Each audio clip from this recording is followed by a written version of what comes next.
दोस्तों, आप सभी लोग जानते हैं कि इस बार 4 नवंबर 2025 मंगलवार को कार्तिक महीने की बैकुंठ चतुर्दशी की तिथि पड़ रही है। और दोस्तों, ये वही बैकुंठ चतुर्दशी है जो कार्तिक महीने में आने वाली सबसे बड़ी और खास तिथि मानी जाती है, क्योंकि यह मंगलवार के दिन पड़ रही है और इसका बहुत बड़ा महत्व होता है। मैं आपको बता दूं कि अगर कभी ऐसा संयोग बने कि कार्तिक महीने की बैकुंठ चतुर्दशी मंगलवार को पड़े, तो उस दिन 3 हरी इलायची वाला उपाय जरूर करना चाहिए, क्योंकि ऐसा संयोग बहुत कम आता है। कहा गया है कि इस दिन अगर कोई व्यक्ति 3 हरी इलायची वाला उपाय करता है तो उसकी मनोकामनाएं बहुत जल्दी पूरी होती हैं, क्योंकि ये दिन पूरे साल में सिर्फ एक बार आता है और इसका असर पूरे साल बना रहता है।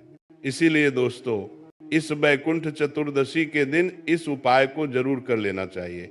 बहुत से लोग ऐसे भी होंगे जिन्होंने पूरे साल इस उपाय को नहीं किया होगा, तो उनके पास अब एक आखिरी मौका है, जो कि 4 नवंबर के दिन है। इस दिन अगर आप ये उपाय कर लेते हैं तो आपको वह फल मिलेगा जिसकी आपने कल्पना भी नहीं की होगी। तो दोस्तों, इस बार का मौका बिल्कुल मत छोड़ना।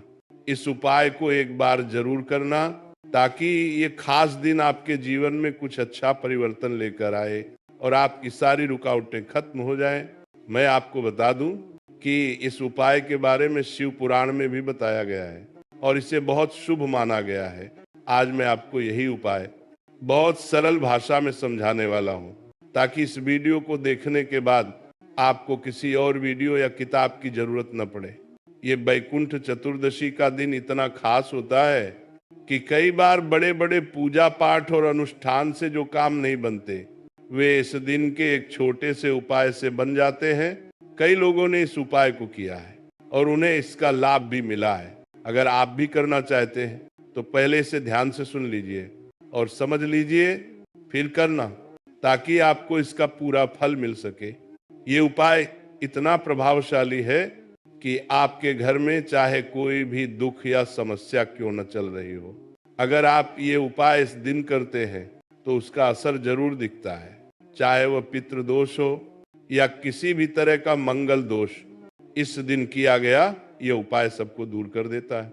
कहा गया है कि अगर किसी खास तिथि पर यह उपाय किया जाए तो उस तिथि का फल तो मिलता ही है, लेकिन साथ ही उसका असर उससे भी बड़ा होता है और फल बहुत जल्दी मिलता है, क्योंकि आप ये उपाय बहुत बड़े और खास दिन पर कर रहे हो। तो चलिए अब इस उपाय के बारे में बात करते हैं, लेकिन उससे पहले आपको ये जानना जरूरी है कि आखिर ये उपाय किस समय करना है, किसे करना है और कैसे करना है। तो चलिए हम आपको आगे एक एक करके सब बताते हैं। लेकिन उससे पहले, अगर आप लोग हमारे चैनल पर पहली बार आए हैं या फिर मेरी आवाज आज पहली बार सुन रहे हैं, तो हमारे चैनल को सब्सक्राइब जरूर कर लेना और इस वीडियो को लाइक करके कमेंट बॉक्स में श्री राधे राधे कृष्ण जरूर लिख देना। अब दोस्तों, ये 3 हरी इलायची वाला उपाय आखिर करना किसे है, सबसे पहले ये जान लीजिए।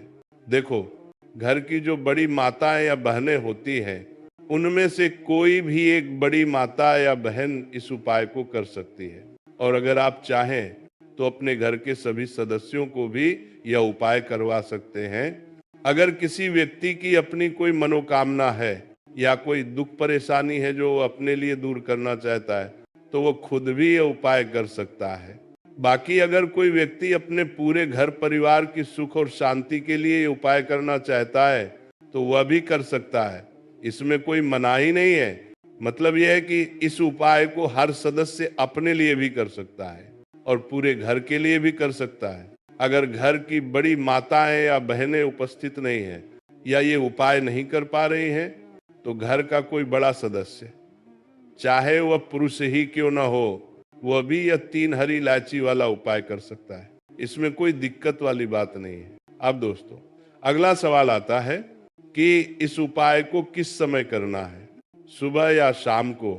तो देखो, ये उपाय आप सुबह के समय भी कर सकते हैं और शाम को प्रदोष काल में भी कर सकते हैं। लेकिन अगर आप पूछो कि सबसे अच्छा समय कौन सा रहेगा, तो मैं आपको बता दूं कि सुबह के समय यह उपाय करना सबसे उत्तम माना गया है। बाकी अगर शाम को प्रदोष काल में करते हैं तो भी ठीक है, उसमें कोई परेशानी नहीं है।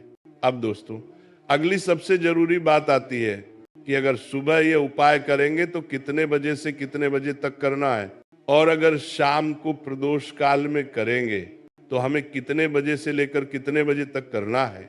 तो देखो, सुबह जितनी जल्दी हो सके इस उपाय को करने की कोशिश करना। अगर किसी कारण थोड़ी देर भी हो जाए तो 10 या 11 बजे तक भी कर लेना, लेकिन 12 बजे से ज्यादा देर मत करना, इस बात का ध्यान रखना। अब अगर शाम के समय प्रदोष काल में करना चाहो तो वह समय शाम के करीब 6 बजे से शुरू होकर रात 8 बजे तक रहता है। यानी शाम के 6 से लेकर 8 बजे के बीच कभी भी यह उपाय कर सकते हो, कोई दिक्कत नहीं होगी। देखो दोस्तों, बैकुंठ चतुर्दशी के दिन भगवान विष्णु और महादेव दोनों का पूजन किया जाता है। यही वह दिन है जब दोनों देवों की एक साथ आराधना होती है, और यह कोई साधारण दिन नहीं होता। यह वह तिथि है जो आपके भाग्य को चमकाती है और रातों रात आपकी सोई हुई किस्मत को जगा देती है। जो व्यक्ति इस दिन हरी इलायची और लौंग का उपाय करता है वो अपने जीवन से दुर्भाग्य को मिटा देता है। साथ ही मैं आपको यह भी बता दूं कि इस बैकुंठ चतुर्दशी पर कपूर से जुड़ा एक बहुत खास उपाय भी बताया गया है, जिसे करने के बाद ऐसा कहा गया है कि आपके जीवन में कोई भी काम अधूरा नहीं रहेगा और कोई कार्य रुकावट में नहीं आएगा। अगर कोई नया व्यापार या नया काम शुरू करना चाहते हैं तो बैकुंठ चतुर्दशी से बेहतर दिन और कोई नहीं होगा, क्योंकि इस साल बहुत लंबे समय के बाद एक दुर्लभ संयोग बन रहा है। इस 4 नवंबर 2025 मंगलवार को 3 खास योग बन रहे हैं। पहला रवि योग, दूसरा सिद्धि योग और तीसरा सबसे बड़ा सर्वार्थ सिद्धि योग। इसीलिए अगर आप कोई नया कार्य शुरू करना चाहते हैं, कोई नया सामान खरीदना चाहते हैं या जीवन से निर्धनता को दूर करना चाहते हैं तो ये दिन सबसे शुभ और लाभदायक माना गया है। ये दिन श्री हरि विष्णु, माता लक्ष्मी और भगवान महादेव तीनों को समर्पित होता है। इस दिन जो व्यक्ति भगवान विष्णु और महादेव दोनों का पूजन करता है उसे स्वर्ग की प्राप्ति होती है, उसके सारे पाप नष्ट हो जाते हैं और उसे बैकुंठ धाम में स्थान मिलता है। महादेव ने स्वयं कहा है कि जो व्यक्ति बैकुंठ चतुर्दशी वाले दिन पहले भगवान विष्णु की पूजा करता है और उसके बाद मेरी यानी महादेव की पूजा करता है, वह व्यक्ति मेरे विशेष कृपा का पात्र बन जाता है। ऐसा करने वाले को जीवन में कभी कष्ट नहीं रहता, उसके जीवन में हर सुख आता है। इसलिए दोस्तों, अब बात करते हैं कि वह खास उपाय कौन सा है जिससे आप अपने घर से निर्धनता को दूर करेंगे और अपने भाग्य को रातों रात चमकाएंगे। यही वह दिन है जब भगवान श्री हरि विष्णु संसार का कार्य दोबारा संभालते हैं। संसार का काम 4 महीने के लिए भगवान भोलेनाथ के पास रहता है और बैकुंठ चतुर्दशी वाले दिन भोलेनाथ ये काम दोबारा से भगवान विष्णु को सौंप देते हैं। उसी दिन से फिर से श्री हरि विष्णु संसार का संचालन शुरू करते हैं और अपने भक्तों की मनोकामनाएं पूरी करते हैं। भोलेनाथ तो वैसे भी बहुत भोले हैं, जो भी भक्त उनसे सच्चे मन से मांग लेता है वो उसे खाली हाथ नहीं लौटाते।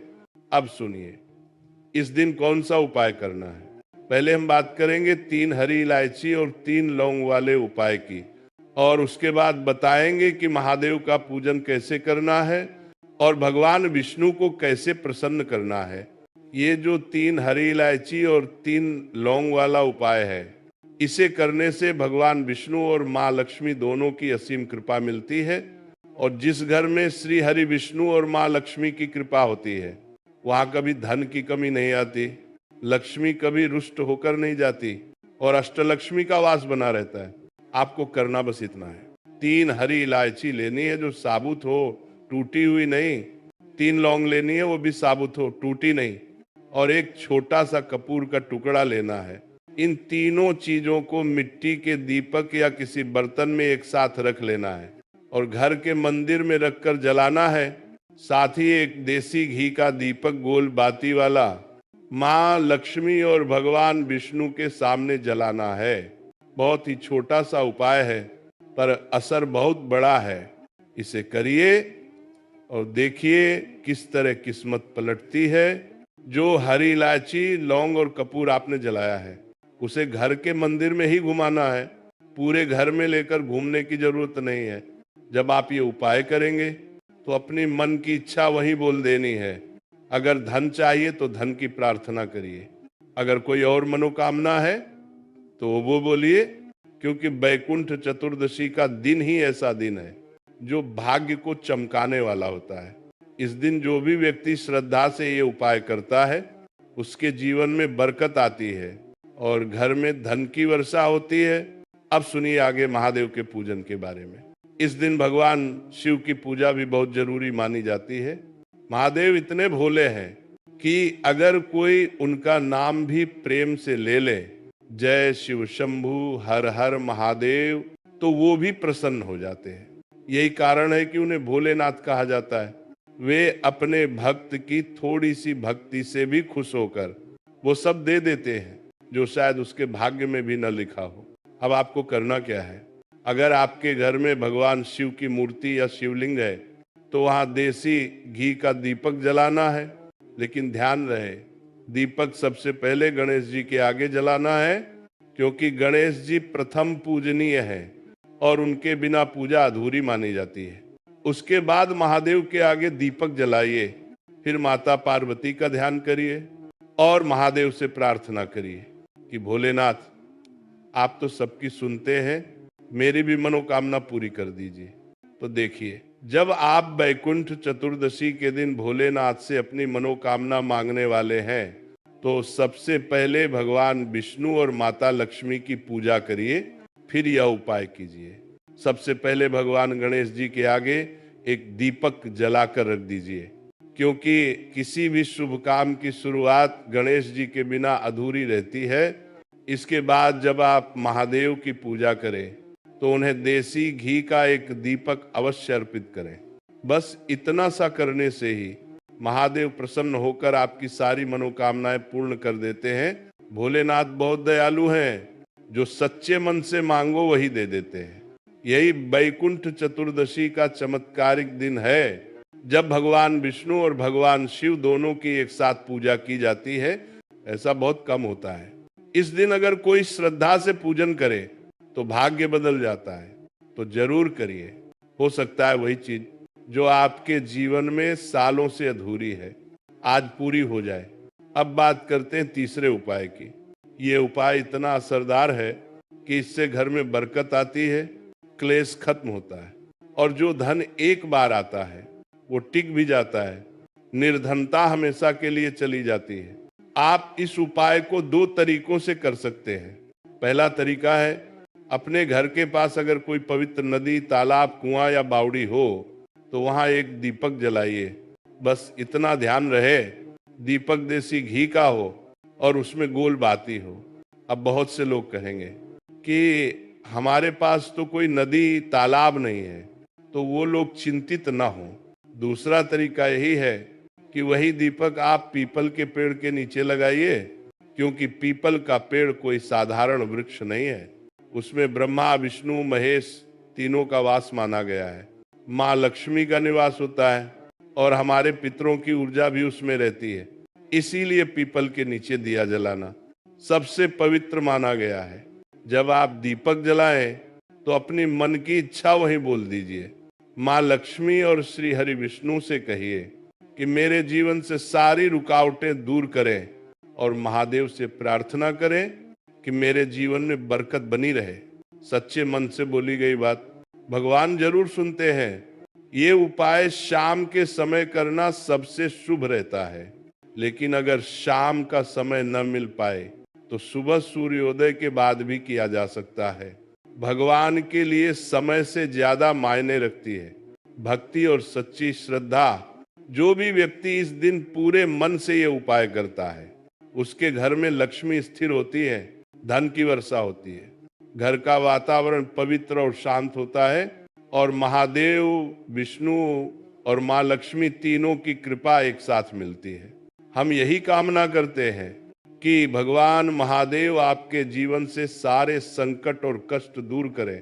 श्री हरि विष्णु, माँ लक्ष्मी और गणपति रिद्धि सिद्धि के साथ आपके घर में प्रवेश करें और सदा आपके घर में धन, संपदा, सुख और शांति बनी रहे। अगर आपको यह जानकारी उपयोगी लगी हो तो इसे जरूर आगे साझा करें ताकि और लोगों तक भी भगवान की कृपा पहुंचे। जय शिव शंकर, जय श्री हरि, जय मां लक्ष्मी।